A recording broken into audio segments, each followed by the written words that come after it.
উন্নত চিকিৎসার জন্য সিঙ্গাপুরের উদ্দেশ্যে ঢাকা ছেড়েছেন গণ অধিকার পরিষদের সভাপতি নুরুল হক নূর।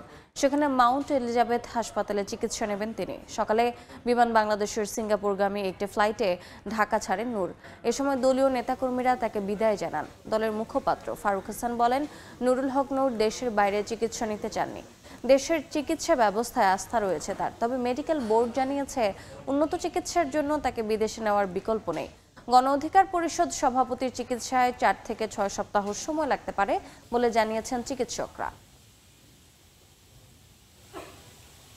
তার নাকের যে হাড় ইতিমধ্যে ফ্র্যাকচার হয়েছে, নাজাল বোন ফ্র্যাকচার যেটাকে বলে, এটা আসলে বাংলাদেশে এটার কোনো অপারেশন সেভাবে হয় না। এই জন্যই মূলত ডাক্তারদের পরামর্শক্রমে তাকে উন্নত চিকিৎসার জন্য আমরা দলীয় এবং পারিবারিকভাবে তাকে আমরা বিদেশে পাঠানোর উদ্যোগ নেই। তারই ধারাবাহিকতায় আজকে তিনি সিঙ্গাপুরের উদ্দেশ্যে রওনা দিয়েছেন এবং সেখানে মাউন্ট এলিজাবেথ হাসপাতালে তিনি চিকিৎসা নেবেন।